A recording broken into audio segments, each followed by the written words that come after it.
Man illegally growing marijuana is killed by his own security. A man drunkenly drove his car into his own illegal grow-up and accidentally kills himself. The weed was surrounded by barbed wire and a leg trap to keep any trespassers and thieves away. The man got caught tangled in his own barbed wire and was discovered by some nearby hikers.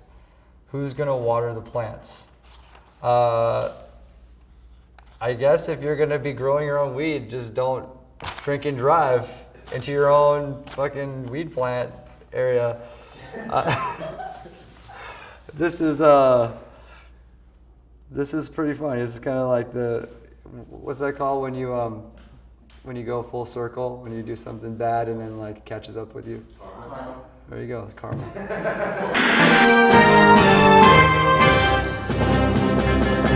We're inside the Smoker Studio. I'm your host with the most, finding Nemo, aka Nemo Host. And today my special guest is the incomparable Steve Aoki. So when did you actually start producing music? Well, I was playing guitar in bands since I was like 15, so like 90, 93, 94. But then producing electronic music since 2005. So 2005 is when I was like producing electronic music, and then producing original music was like later on down, like, you know, like maybe like 5 years ago. So it started off with just taking electronic music and putting it together and making it fix and finding your own style, basically, right? Right, yeah. Like the evolution from live instrumentation, guitars, bass, being in the studio with, you know, amps, to just working off a computer was, that was like the first step for me. So what is your style called? Like, what do people like label your music when they say Steve Aoki, his music is? If you want to be specific, it'd be electro. Is it electro house? Yeah, electro house, electro. But then again, everything's changing with dance music. Where, you know, obviously the record we did together is more dubstep. So my production is it's more expanding. diverse. Yeah, you have a big style of production. So it's really hard to kind of classify. What do you classify it as? I just classify as EDM. It's probably the easiest term for people outside of my world to understand it as. But I mean, it's vast. It's like, you know, like the electronic dance music. Electronic dance music. So who are some of your musical influences? I just finished a song with Linkin Park, and dope. That was one of my big musical influences actually growing up. So being able to do a record with those guys was like a kind of a dream come true. So when you DJ, do you DJ? I'm gonna give you like a football analogy. Do you DJ with like a Chip Kelly plan where you got the plays already scripted, the songs ready to go? Or do you DJ like Peyton Manning where you come to the club and you look around and you call the plays according to what's in the crowd? Like, I'm gonna play what the people feeling, I'm going by what they are, because it's not even on the playlist. What is it? Maybe it's more like you have your like when I do a club and then when I do a festival, it's like two different kinds of plays. When I do a club, it's a Peyton Manning vibe. I'm gonna go in there and I'm just gonna wing it and have some fun, play some new stuff that I don't normally play, and see where it goes and experiment. And then when I do the festival shows, I'm playing like, this is the Aoki set, this is the artist set. I'm gonna play all my tracks. So I'm really like, I'm not fucking around. This is really like, you know. But when you're doing that, it's more bigger DJs to compete with as well. Meaning there may be 5 or 6 big name motherfuckers coming on, so you really want to blow they set out the water, really, right or wrong. Right, yeah. And you ain't trying to be just no regular DJ, you want to blow they shit out the water. And the best way you could do it is by representing your sound, you know? Like, you don't want to play a song that they played already anyway. That's the key. That's why you gotta have your own shit, because it's only right for you to play your own shit, do your own set, but at the same time, if you got fly shit that you may have heard or you may have played in the small venue, that's another way to, you know, to outdo the other DJs, because you playing some uncut, unreleased that you may not think is a hit, but if it hits there, it's definitely gonna hit there. Right. And then you can also do your own edits with that new shit you were testing out with one of your tracks and make a brand new kind of mashup edit. That's dope. So what's the way you can do is when you who you think are the top 5 DJs right now in your realm? Just your opinion.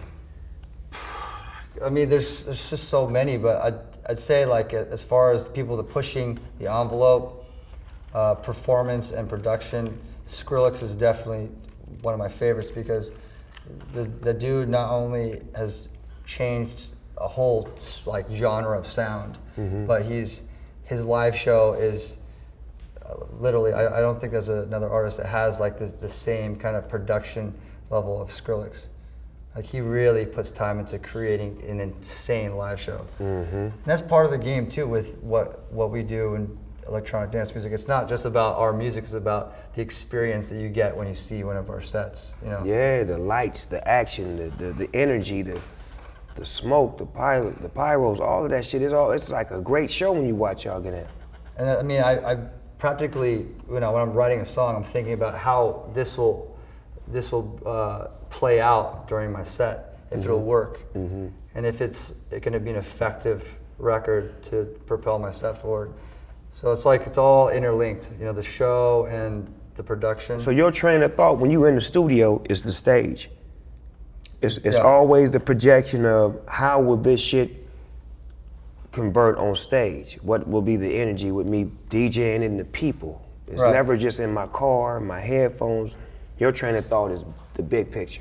Yeah, like when I was writing the song with you in mind, I was thinking like, okay, I'm playing, Snoop's right there, and how we're gonna be creating our own world with this song. And I mean, I just can't wait for the record to come out because... So you gonna visually put something together on stage for that record? Oh yeah, we're gonna do something really exciting. I want you to do whatever the fuck you think it should be done with me, because I seen the shit you did with a couple other motherfuckers that's off the chain. They say that you double majored in feminist studies and sociology. Why did you decide to do feminist studies? It was the most radical department in my school. So all my favorite professors were women's studies professors, and they're the ones pushing my radical kind of studies and applying that to, you know, my activism at the time. So they're like, you should try this class, and then you should try this class, and all of a sudden, I was just trying all the courses, and then I was like, fuck it, I'm gonna do the whole major. It was like 18 women, and then me and this other dude, and all we do is just read books and kind of. You know what that sounds like to me? Like you took a collision course in pimping. I mean, I'm just listening to you talk like feminist studies, sociology. That's the art of breaking a bitch in our world. So you actually have a degree in pimping. Steve, man, that's awesome, man. What would it be like? Well, the weather in Pittsburgh, it's really cold. So I like to have a cuddle buddy at night. And do you want to fuck me in Pittsburgh? I'll take something piss me out. I will walk around and talk about it. Nigga wasn't into it. Then it started popping on. That nigga saying take something piss me out. I will walk around and talk about it. Nigga wasn't into it. Then it started popping on. They say your dad started Benihana. Is that the truth? Yeah. The restaurant where they Chop it up. for real? I swear to God. Actually, I was training to be a chef when I was 15. For real? So like this is like, you know, my first job, but like, you know, cutting up the shrimp, you know, get the lobster out of the steaks, chicken. So you know how to do it good. I haven't done it since then. It's like riding a bike, Steve. I don't want to hear that shit. You know how to fucking do it, man. It's just like getting back on the bike. Once you know, couple of whoop wop, bop, bam, bam, it gonna come right back to you. You gotta teach me that. All right, let's do this. That's one of my traits that I really want to have, you know, because I love to cook. To be able to Benihana a bitch would be the shit. You featured in some NBA games as a celebrity player. Do you really play basketball, or they just did that? Oh yeah, I'm horrible, man. I've got to be honest. I'm not that good, but I mean. They got you sweet in the basketball game on NBA 2K14. You sure?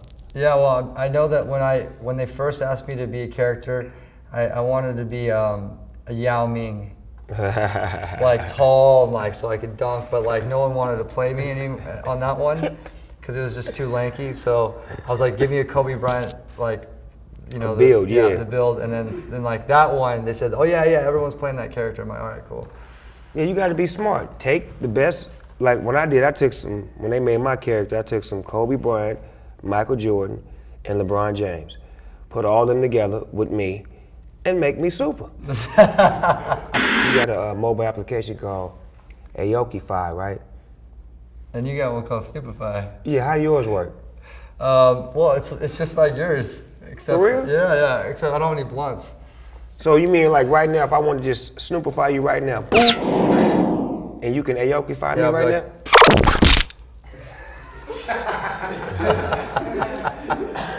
Steve, I want to ask you a couple of questions. What's the first thing you do or think of when you wake up? First thing I do when I wake up, go back to sleep. That's a great answer. Sounds like me. I always need that 5 minute, like, oh, I need 5 more minutes, and then I'm up ready after that. Did that as a kid all the time. All right, 5 minutes. Toothpick or floss? Floss. Do you usually have gas in your tank or do you ride around on E? Yeah, I'm always on E, man. I'm always looking for gas. Even as a superstar, you ride around on E? Well, actually, for the most part, I'm always in transportation from hotel to airport or to club or show at this point. So when I'm in my car at home, I don't even think about the gas because I don't even, Yeah, you just on the move trying to get where you're going. How many times a day do you think about sex? Sex? I mean, all the time. Okay, that's a great answer too. Ginger or Mary Ann? Is this from that show? Gilligan's Island, yeah. Ginger? I forgot. Ginger must be the one with the red hair then. Yeah, right? Both of them. In a real way, at the same damn time. Yep. What's your favorite pair of shoes of all time? My favorite pair of shoes of all time. And we can go back to your baby shoes, your first pair of tennis shoes, whatever, just whatever means the most to you. Well, I like these ones. I got one right now. Those your shoes? No, I got like these ones, the new. Oh, those are the ASAP Rockets by Jeremy Scott. They might not be my favorite shoes of all time, but I'm digging these ones. They're pretty cool. How you get them so early? From the same girl that hooks you up. Okay, because you notice how I knew exactly what you had on. He like, damn, he beat me to saying what I got on. Yeah, the ASAP Rockets by Jeremy Scott. Bar soap or liquid soap? Bar. Shaved or bush? Bush. Chevy or Ford? Ford. Beef or chicken? Chicken. You didn't even let me finish the motherfucking question. I have a song called No Beef. Asians and niggas is the same way about that chicken. You see that? Beef or chicken? we bought that chicken, man. You like it fried? Do you like it baked? How you like it? Fried chicken. Goddamn right. Fried You hear me? chicken. Church, preach, tabernacle.